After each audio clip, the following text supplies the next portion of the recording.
The General Assembly will hear a statement by the Prime Minister of the State of Israel, Mr. Benjamin Netanyahu. May I request protocol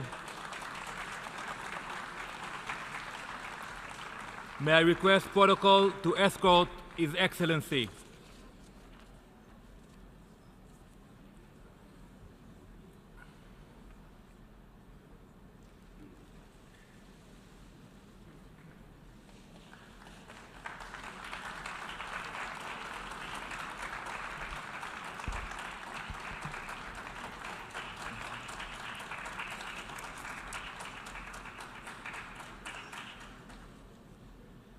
Mr. President, ladies and gentlemen, we're in the midst of a great revolution, a revolution in Israel's standing among the nations.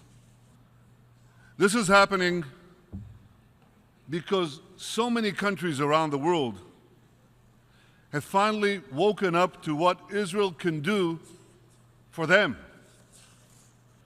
Those countries now recognize what brilliant investors like Warren Buffett and great companies like Google and Intel, what they've recognized and known for years, that Israel is the innovation nation, the place for cutting-edge technology in agriculture, in water, in cybersecurity, in medicine, in autonomous vehicles, you name it, we've got it. Those countries now also recognize Israel's exceptional capabilities in fighting terrorism.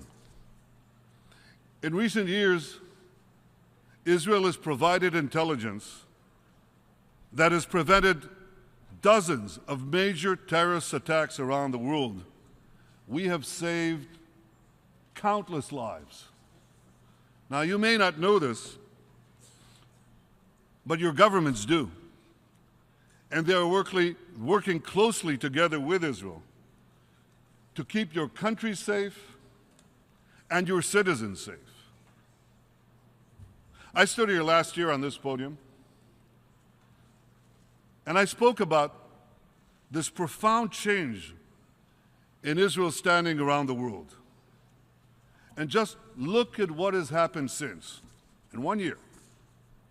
Hundreds of presidents, prime ministers, foreign ministers, and other leaders have visited Israel, many for the first time. Of these many visits, 2 were truly historic. In May, President Trump became the first American president to include Israel in his first visit abroad. President Trump stood at the Western Wall, at the foot of the Temple Mount, where the Jewish people, or rather the Jewish people's temples, stood for nearly 1,000 years. And when the president touched those ancient stones, he touched our hearts forever. In July, Prime Minister Modi became the first Indian Prime Minister to visit Israel. You may have seen the pictures. We were on a beach in Hedera. We rode together in a Jeep outfitted with a portable desalination device that some thriving Israeli entrepreneur invented. We took off our shoes, waded into the Mediterranean, and drank seawater that had been purified only a few minutes earlier. We imagined the endless possibilities for Israel, for India, for all of humanity. In the past year, Israel has hosted so many world leaders, and I had the honor of representing my country on 6 different continents. 1 year, 6 continents. I went to Africa, where I saw Israeli innovators increasing crop yields, turning air into water, fighting AIDS. I went to Asia, where we deepened our relations with China and with Singapore, and expanded our cooperation with our Muslim friends in Azerbaijan and Kazakhstan. I went to Europe, where in London and Paris, Saloniki and Budapest, we enhanced our security and economic ties. I went to Australia, becoming the first Israeli Prime Minister to visit our great allies down under. And just last week, I went to South America, visiting Argentina and Colombia. And then I went on to Mexico, becoming, if you can believe it, the first Israeli Prime Minister ever to visit Latin America. After 70 years, the world is embracing Israel, and Israel is embracing the world. 1 year,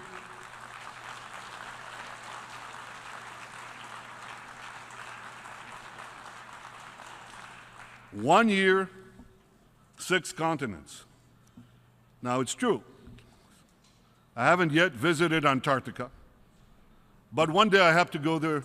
I want to go there too, because I've heard that penguins are also enthusiastic supporters of Israel. Now, you laugh, but penguins have no difficulty recognizing that some things are black and white, are right and wrong. And unfortunately, when it comes to UN decisions about Israel, that simple recognition is too often absent. It was absent last December when the Security Council passed an anti-Israel resolution that set back the cause of peace. It was absent last May when the World Health Organization adopted, you have to listen to this, the World Health Organization adopted a Syrian-sponsored resolution that criticized Israel for health conditions on the Golan Heights. As the great John McEnroe would say, you cannot be serious. I mean, this is preposterous. Syria has barrel-bombed, starved, gassed, and murdered hundreds of thousands of its own citizens and wounded millions more, while Israel has provided life-saving medical care to thousands of Syrian victims of that very same carnage. Yet who does the World Health Organization criticize? Israel. So is there no limit to the UN's absurdities when it comes to Israel? Well, apparently not. Because in July, UNESCO declared the Tomb of the Patriarchs in Hebron a Palestinian World Heritage Site. That's worse than fake news. That's fake history. Mind you, it's true that Abraham, the father of both Ishmael and Isaac, is buried there. But so too are Isaac, Jacob, Sarah, Rebecca. Sarah is a Jewish name, by the way. Sarah, Rebecca, and Leah, who just happen to be patriarchs and matriarchs of the Jewish people. Well, you won't read about that in the latest UNESCO report, but if you want to, you can read about it in a somewhat weightier publication. It's called The Bible. I highly recommend it. I hear it even got 4.5 out of 5 stars on Amazon. And it's a great read. I read it every week. Ladies and gentlemen, a moment to be serious. Despite the absurdities, despite the repetition of these farcical events, there is change. Slowly but surely, there are signs of positive change even at the United Nations. Mr. Secretary General, I very much appreciate your statement that denying Israel's right to exist is anti-Semitism, pure and simple. Now that's important because for too long, the epicenter of global anti-Semitism has been right here at the UN. And while it may take many years, I'm absolutely confident that the revolution in Israel's ties with individual nations will ultimately be reflected here in this Hall of Nations. I say that because there's also a marked change in the position of some of our key friends. Thanks to President Trump's unequivocal support for Israel in this body, that positive change is gathering force. So thank you, President Trump. Thank you for supporting Israel at the UN. And thank you for your support, Ambassador Nikki Haley. Thank you for speaking the truth about Israel.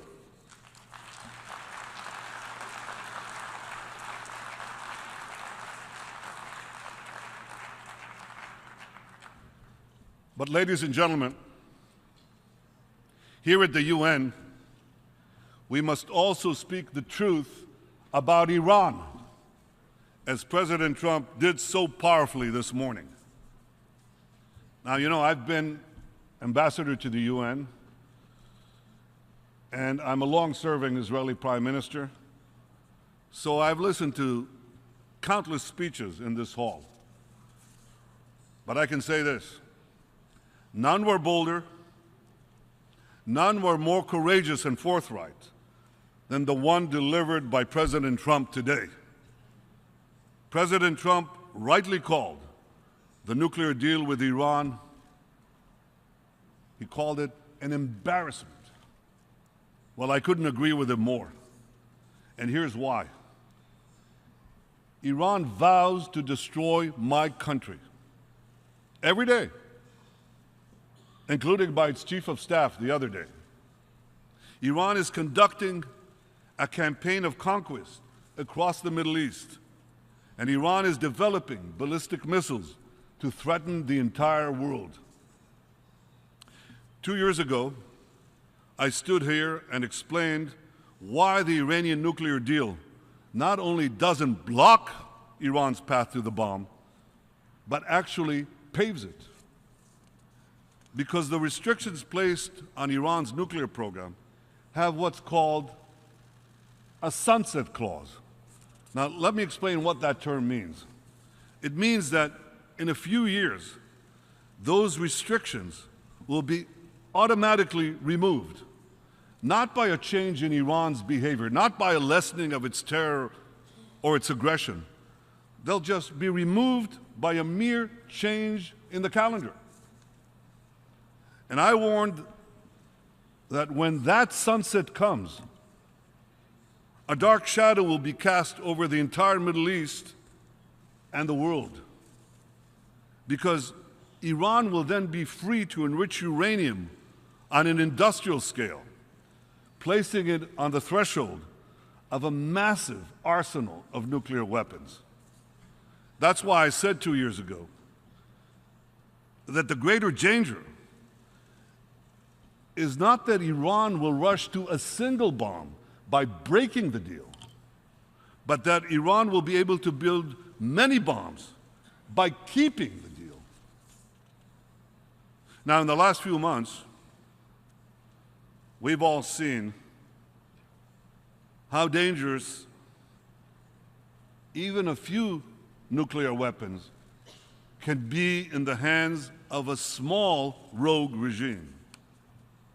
Now imagine the danger of hundreds of nuclear weapons in the hands of a vast Iranian Islamist empire with the missiles to deliver them anywhere on earth. I know there are those who still defend the dangerous deal with Iran, arguing that it will block Iran's path to the bomb. Ladies and gentlemen, that's exactly what they said about the nuclear deal with North Korea. And we all know how that turned out. Unfortunately, if nothing changes, this deal will turn out exactly the same way. That's why Israel's policy regarding the nuclear deal with Iran is very simple. Change it or cancel it. Fix it or nix it. Nixing the deal means restoring massive pressure on Iran, including crippling sanctions, until Iran fully dismantles its nuclear weapons capability. Fixing the deal requires many things, among them inspecting military and any other site that is a suspect, and penalizing Iran for every violation. But above all, fixing the deal means getting rid of the sunset clause. And beyond fixing this bad deal, we must also stop Iran's development of ballistic missiles and roll back its growing aggression in the region. I remember we had these debates.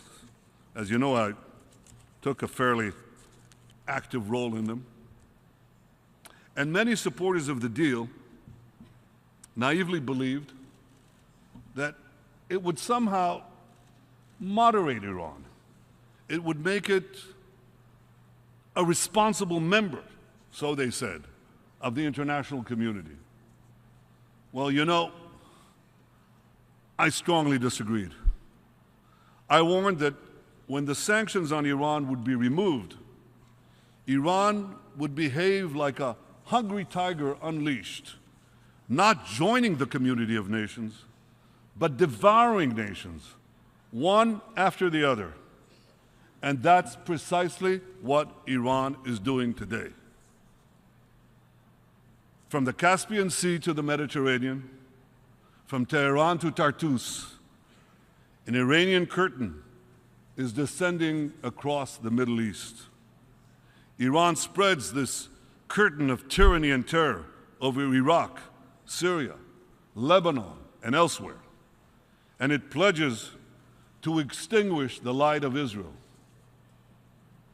Today, I have a simple message for Ayatollah Khamenei, the dictator of Iran.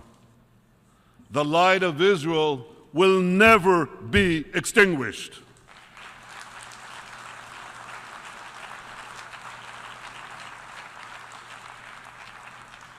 Netzach Israel lo yeshaker.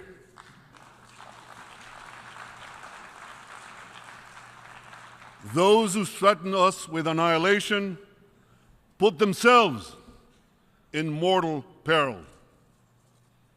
Israel will defend itself with the full force of our arms and the full power of our convictions. We will act to prevent Iran from establishing permanent military bases in Syria for its air, sea, and ground forces. We will act to prevent Iran from producing deadly weapons in Syria or in Lebanon for use against us. And we will act to prevent Iran from opening new terror fronts against Israel along our northern border. As long as Iran's regime seeks the destruction of Israel, Iran will face no fiercer enemy than Israel. But I also have a message today for the people of Iran. You are not our enemy. You are our friends. Shoma duste ma hestid.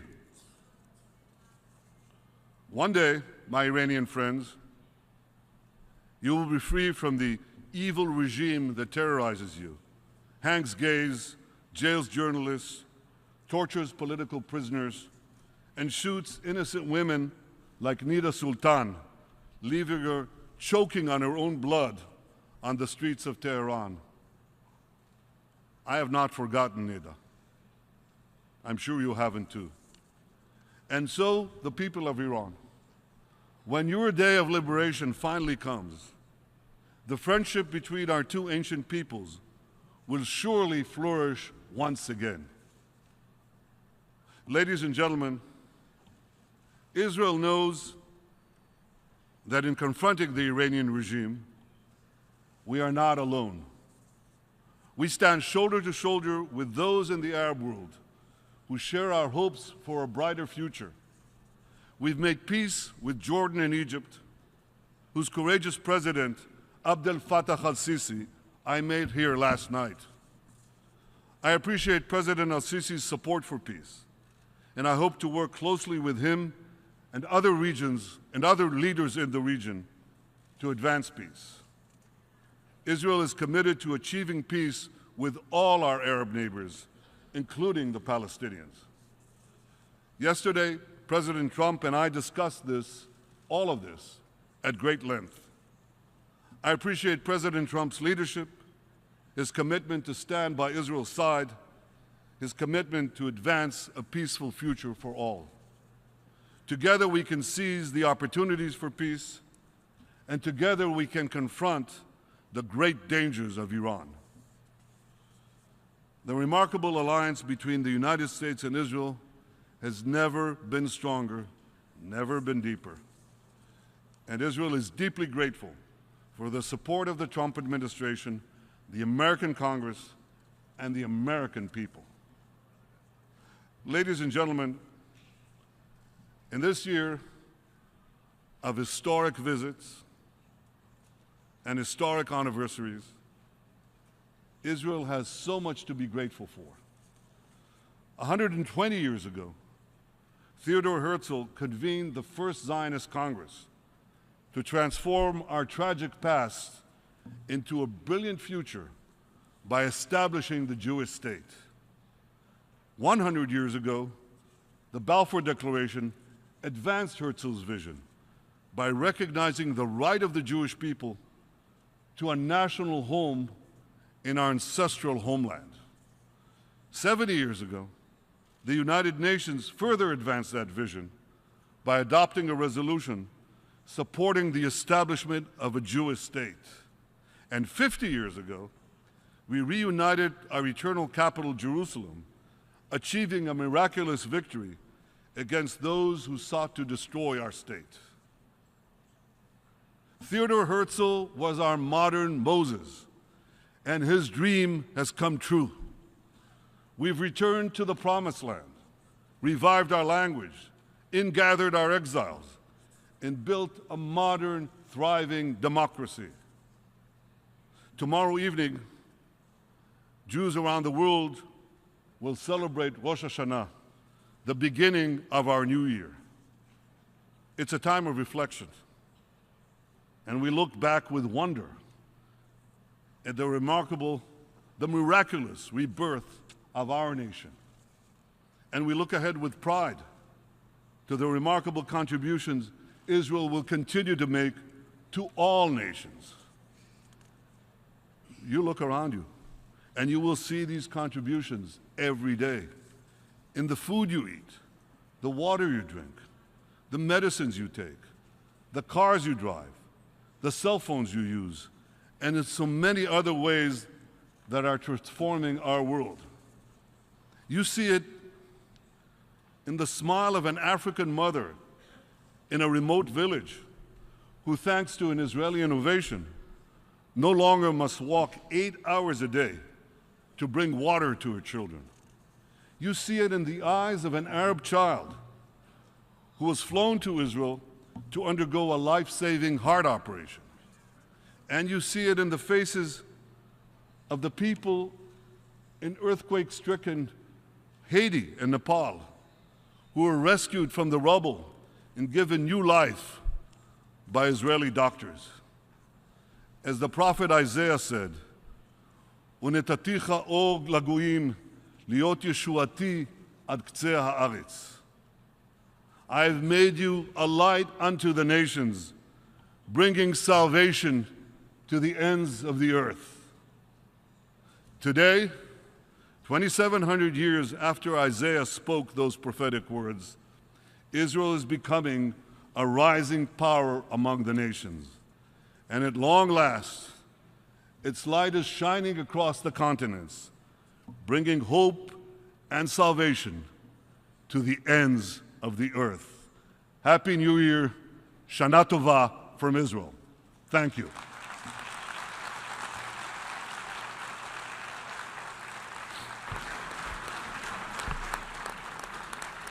On behalf of the General Assembly, I wish to thank Prime Minister Netanyahu of the State of Israel for the statement just made. Thank you, Prime Minister, and let me wish you a Happy New Year, Shana Tova. I request protocol to escort His Excellency.